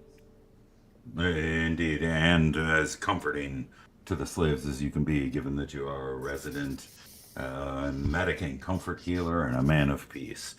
Surely you will be able to speak to them and ensure that they realize their safety For last time I had to do that, and as an armed warrior, they were none too appreciative, and it took way too much time. I guess we're going for a TPK. Yeah, well, I think we need to roll back to where everywhere. So we had that one room, right, with barred cages, prison cells right, on yes. either side. Yes. We got to get all those people where that blind halfling was. And did we miss anybody else, or we just got to grab those and Indiana Jones the hell out? We had the two prison areas. The first one was further back before we even ran into Marquesa, was it? There was a group of people before that. Right, so we got to go. Yeah. So I think the first one we ran into had Marquesa before she darted through that door, and the second one had a platform with two stairways coming up, and that had like hobgoblins and stuff on it. I don't know that Marquesa was there, but she may have been. You may not care for treasure, but I would also put out here that we need to advance in level if we're going to move on with these modules in a metagame sense. This treasure can't be left behind. Indeed, it cannot. Perhaps now that we have Pawn with us, perhaps one of us travels with you and one of us travels with him, and we attempt to achieve all goals. Yeah, well, and the slaves can still carry it. They're not entirely helpless. So even if they're each holding a sack and each sack is 10 pounds, well, if one slave holds a 10-pound sack of coins, that adds up really quick. I don't care about the treasure. I want to get the slaves out of here. I don't care. That is the ultimate goal. It is the ultimate goal, but I am offering for one of us to travel with you, Hulda, to seek out this source of treasure, as base and ignoble as it may be, while one travels with Pawn to free the slaves. However, you could free the slaves, and we could switch it around, but we must make haste. Let me see. Let me get this straight. We want to split the party. Am I understanding this correctly? That's correct. I'd rather us move as a group, take the treasure first, slave second. But that said, if we are going to split the party, I'll go deal with the slaves because I'm utterly useless in a fight. As I am right now, I am utterly useless. I have nothing.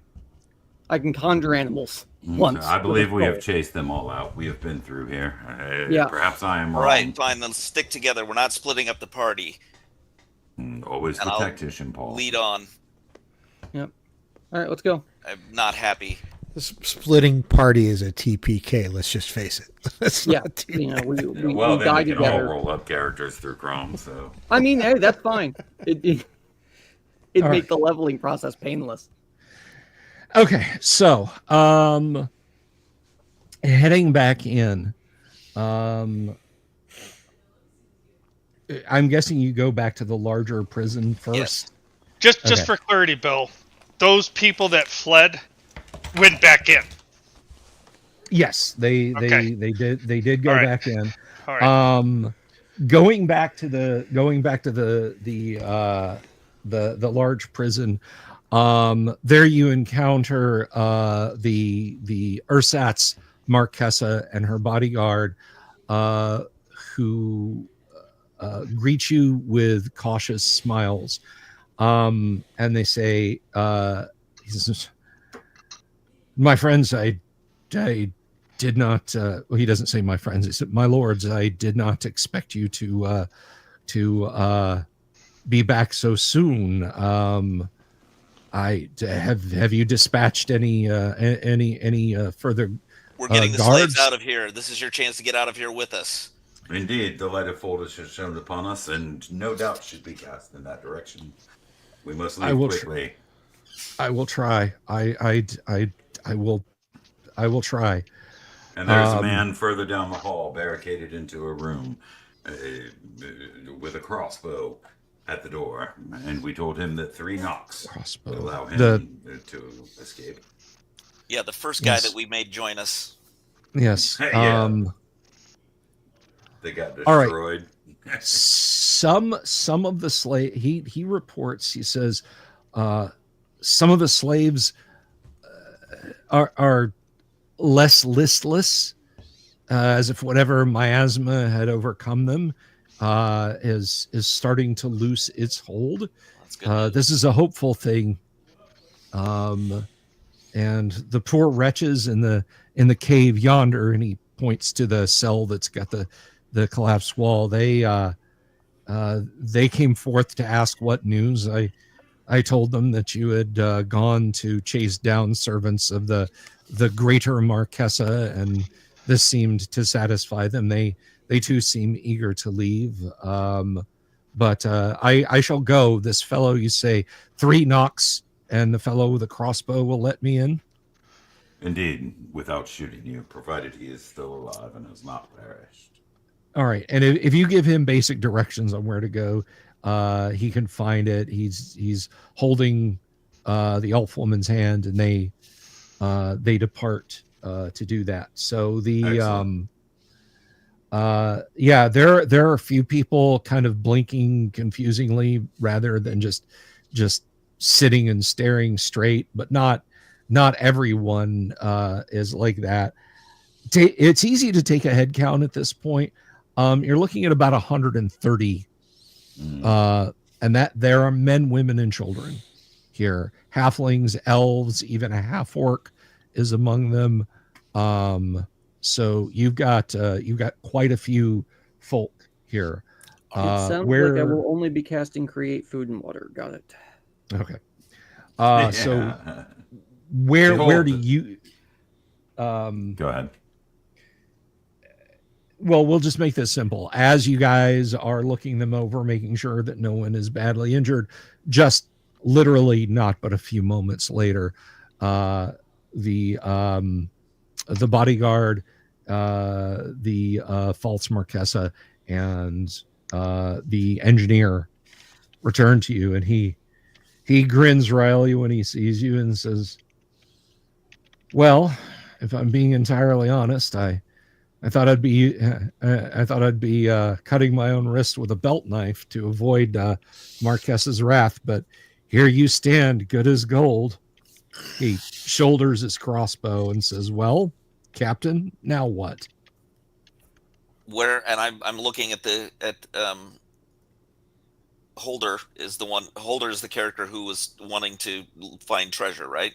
Mm-hmm. I'm looking at Holder. And yeah. I will speak out to the slaves. Well, those of you... Go ahead. Oh, sorry. Those of you capable of understanding the concept of freedom, come with us now and bring your brethren, bring your children, bring your women. Rally them up, for the time is now to escape. Where's the treasure that you wanted? It's back in that secret hallway we were hiding in for a day or two. Okay. We have to head back that way. All right. There's a pair of like brawny thewed fellows in one of the smaller and when I say smaller, I'm talking 10 by 10 cells. And when you guys say treasure, one of them raises his bushy bearded face and looks at you and says, "Treasure? There's treasure here?" The treasure is your freedom, and seeing us make our way back to Brachus, where you will be rewarded depending upon conduct. We'll see everyone that helps contribute gets a starting share to restart your families, etc. We don't care about the monetary gain here. We care about getting it out so the slavers can't use it. I care about it for a metagame XP sense above all else. If we give all the treasure after getting all of it to these slaves, I don't care. But we need the XP if we're going to move forward. So okay. It's got to go. Those of you of might and ability shall guard this room until we have explored said treasure. You shall guard this room along with the engineer and these other 2 companions. All right. In the time that you spend undertaking all this, nothing comes looking for you guys. You make off back towards the secret hallway. You force the door, and you are there at the tunnel that goes back about 6 feet. It is 1 foot by 1 foot, just to remind you guys. And along the bottom of the tunnel, there is a small set of rails. There are a number of carts that can be connected by lengths of chain with wheels that fit the rails that look like they can be rolled down the tunnel into the chamber beyond. How far did we go, approximately? How far? I'm sorry. We're back in a room we've been in before. We're in the secret room. Yes. You're back. You're back in that secret hallway. Well, I feel like this is Holders and their business.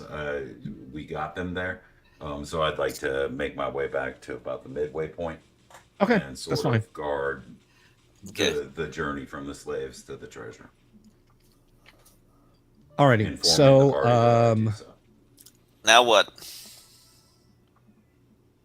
Why are you all making it like I'm the bad person for doing I'm this? not making it like anything. I don't know what we're supposed to do now. There's nothing that I can do here. That's why I'm just guarding. Like, so as far as this goes, we have the dumbwaiter. I have a 3 and 6 on a search to try and find secret doors. I'm going to have a look around this U-bend, the rooms that connect to it, and see if there's a secret door we missed, that maybe there's an access channel, because there has to be another access point to this dumbwaiter shaft treasure room that we just haven't found, right? Because you can't just take the dumbwaiters up and down, they're too small. Okay, the dumbwaiters don't go up and down. Well, they go in and out. Straight back. Okay, yeah. Just wanted to be clear on that. Yeah. Also, you do recall that Icar was a shapeshifter, so it's entirely possible you reckon that Icar, not Icar, Blackthorn was an ogre mage, so it was entirely possible he used magic to get in and out. I'm not saying that you're not wrong for looking. I'm just I'm just saying that there's that possibility. Where's the deaf girl? She is back. Those who are starting to come out, more and more of them starting to come out of the torpor. She is tending to those as best she can. I'm going to go grab her. Okay. She can fit, right? It's 1 foot by 1 foot. If she can, it's going to be an exceptionally tight fit. If it's that small, then here's what I'll do. I'm going to pass the party off my gear and drink that potion of diminution. Okay, I'll take his things, and since this is my responsibility, on my head be it. I will drink the potion of diminution, since we'll go from there. Tim, you doing anything? Oh, I'm just gonna follow behind the paladin. He seems to be good at. I'm gonna lift him up and put him in the. I assume you're going in the track tunnel, correct? Have no choice. Yep. Okay, I'll lift him up and put him in there. Okay, and you do not have to take your gear off, because it is you and everything you're carrying, all you wear and carry. I wanted to take my gear off because I need to increase my carrying capacity. That's fine. Because otherwise I have no strength, Bill. Like none. Okay. So no. You want to be naked, dude? Just say you want to be naked, man. I'm wearing pants, but I'm taking the heavy part of my gear off. All right. Robert Phillips says they need fast travel back to Barnacus. Yeah, just right click on Barnacus and select fast travel. You have not unlocked this fast travel path. Paul, I have been rolling the random encounters. Trust me, my friend. I have been trying to stick something on them. Paul's over here like please. All right, so you quaff the potion of diminution, and you find yourself rather, after you go up there and just I'm guessing just like you're going like Wool and Hawberk, and that's it. Yeah. Okay. And I'm gonna grab a couple of sacks and stuff, but yeah. Okay. Well, look for a secret door some way back. You're not going to be able to carry the treasure out of there by yourself like this. I mean, there must be a door or something. We can send it back in the multiple dumbwaiters. That's the whole point. You're going to send me dumbwaiters. I'm going to send treasure, send them back and forth. 1 coin at a time. Okay. Well, no, I'm not shrinking down to the size of a dormouse. I'm shrinking down to the size of a, a gnome, basically. A gnome. Yeah. No, gnome could go down that passage easy. On their side, crawling. gootering. All right, so here's what you find in the room. There are 6 chests, 2 coffers, and a wooden case. One of the chests is unlocked, 6,000 copper pieces inside. Well, I should say thousands and thousands of copper pieces inside. Well, as I'm loading them, okay, is there anything? All right, and I suppose the others are locked or something. Let's see. There's 1, 2, 3. And I'm also presuming that the chests don't fit in the hole. The chests do not fit in the hole. There are 3 that are unlocked. One of them contains thousands and thousands of copper. Another contains thousands and thousands of silver. A third contains many thousands of platinum. Okay, and then, well, let's start with the platinum pieces for sure. So I'm going to start shoveling those out. Okay. So I'll send a cart. Yep. Before you start doing that, you notice that there is there's iron studs holding the sides together. One of them is very worn and slightly offset. It looks like it can slide to the left or the right. Okay. I'll take a pen knife. I'm not going to touch it with my fingers, but I'll take a pen knife and I'll, for want of a better phrase, push the button. Okay. There is a reassuring oiled click when you do so. Okay. But nothing else happens. All right. So long story short, you are able to load up 3,000 platinum pieces. Okay. I will amend my note in Discord then. All right.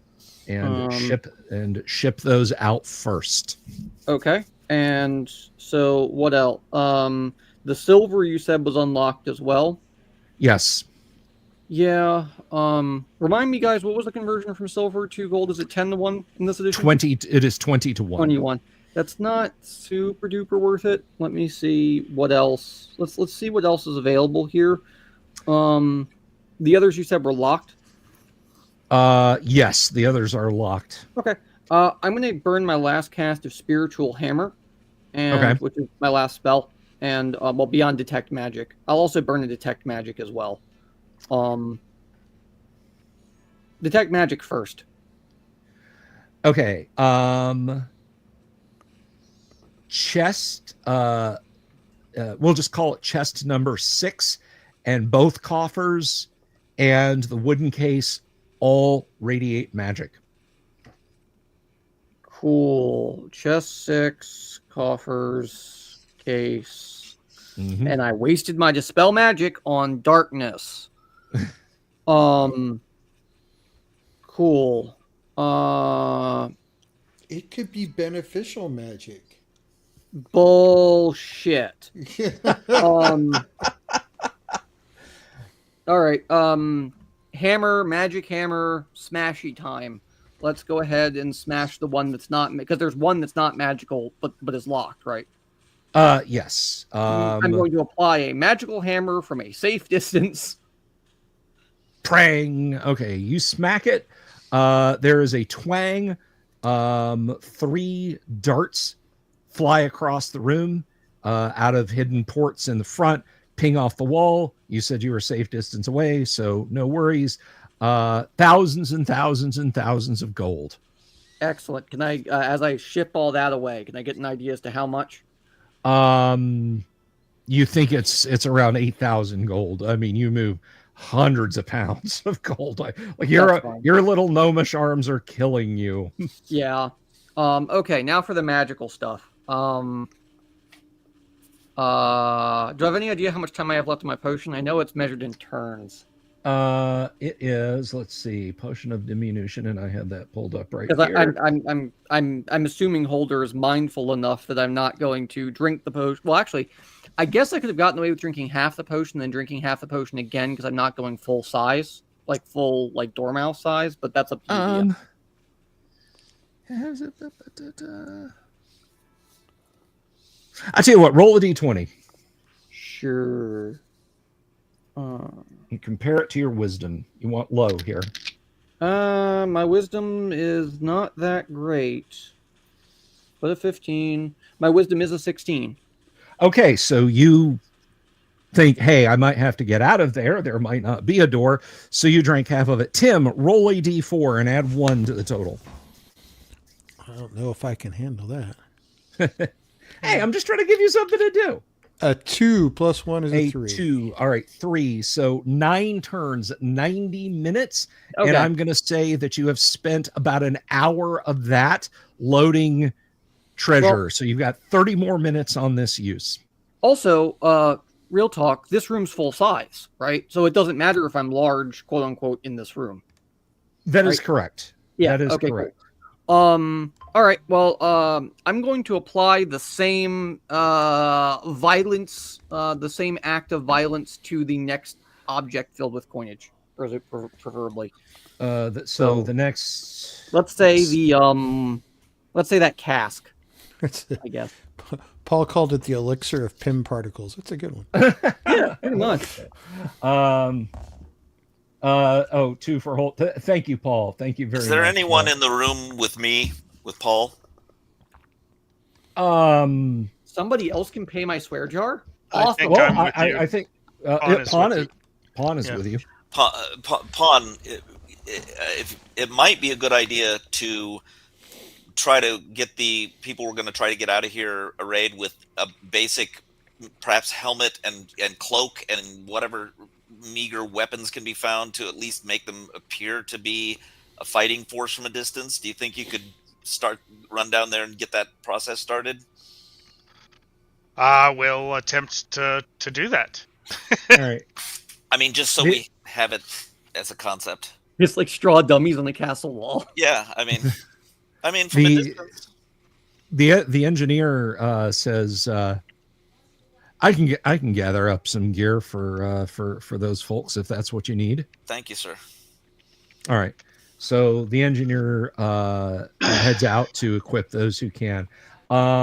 Dooms, the bodyguard, comes back to you. He sticks his head out and says, Sir Durek, I think you came at a most fortuitous time. The miasma is lifting from more and more folk. And when he opens the door, you can hear there's a cacophony of voices from within. So yeah, it appears to be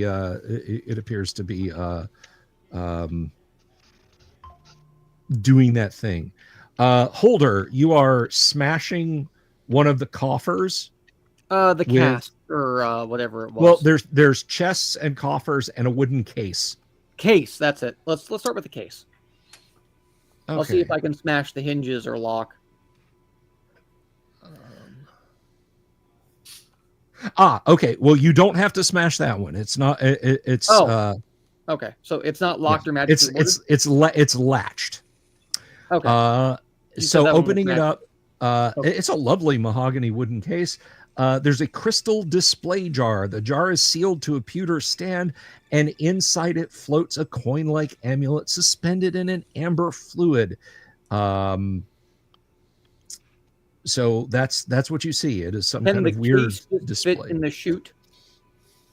Yes. If you, oh no, not the case. I'm sorry. The jar yeah, the jar. If you lay it on its side, it will go nicely inside of a cart. All by its lonesome. I will send. I've noted it in the Discord as jar with amulet because I have no clue how else to describe that. But there we go. Okay.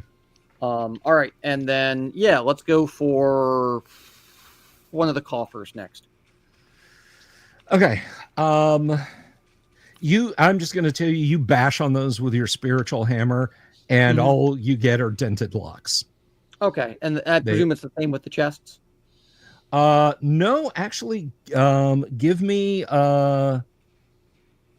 Well, you know what? You smash open another one. This one has a potion bottle, a scroll tube, thousands of gold pieces, and you see gemstones glittering, uncut gemstones glittering in there. Okay, that's more of what I was hoping for. So, I'll start with the gems. Okay. Potion, gems, and any ideas to how many? The gemstones, if you kind of fish around in there, you come up with 8 uncut sapphires and 1 uncut ruby.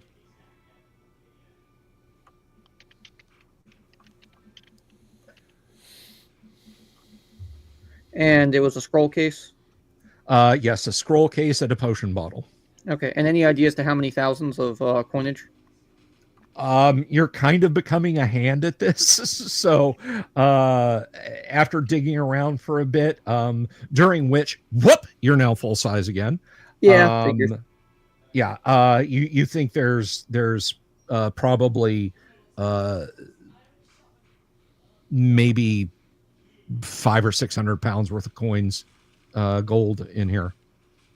Okay, so somewhere in that neighborhood. Okay, so I'm gonna say, and so that's what, it's 10 gold coins to the pound, so, and 5,000 GP. Correct. It could be something like that. Okay. I want to look up one thing before we. Okay. Coffer. It's a big box. Yeah. I'm just. This is kind of almost a DM call kind of thing.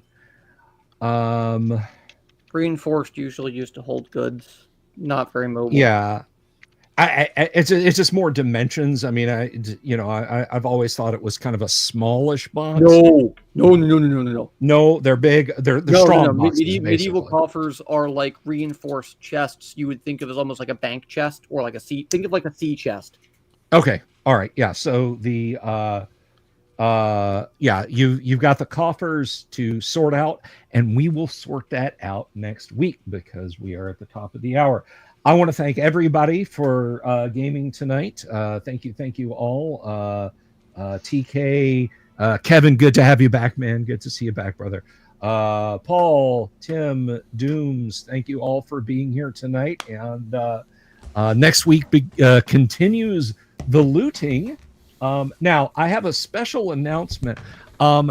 I should probably be streaming tomorrow night, but I will be co-streaming because I have actually been invited to be a guest on someone else's stream tomorrow night because Kyle is not available. And since that opened it up, I am going to be over on... I'm going to be over at Dunder Moose's channel. But we're going to see about co-streaming over here on my channel. But I will get you guys the info. So we'll have to raid his channel. Everybody come over to Dunder Moose's channel if we can't co-stream over here or watch it over there anyway. It's entirely up to you guys. He wanted to ask me about Crom and AD&D. So I'm going to go do that. And then Thursday night, I have Jeff Talanian in the house. And Friday, we're going to be playing some first edition Gamma World, in which we will have Tim and Kevin and Dooms will be in that one. So thank you to my players for hanging out. You guys can go back into the green room where you don't have to go through a 1x1 tunnel. As for the rest of you folks, do tune in tomorrow night. I will inform you all on socials what is happening, when and where and how. And if you don't hear it from me, that is Dunder Moose right there. If you don't hear from me, you can ask the Owl Bear. He'll tell you where to be. Peace. Good night. God bless. Love y'all. Have you seen my owl bear?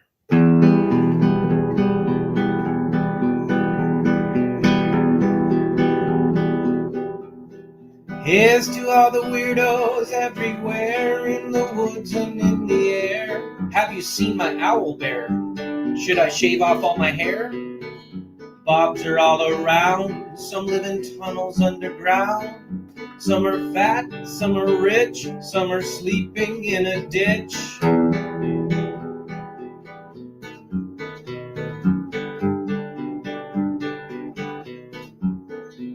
Can you ride a crooked horse without a saddle, way off course?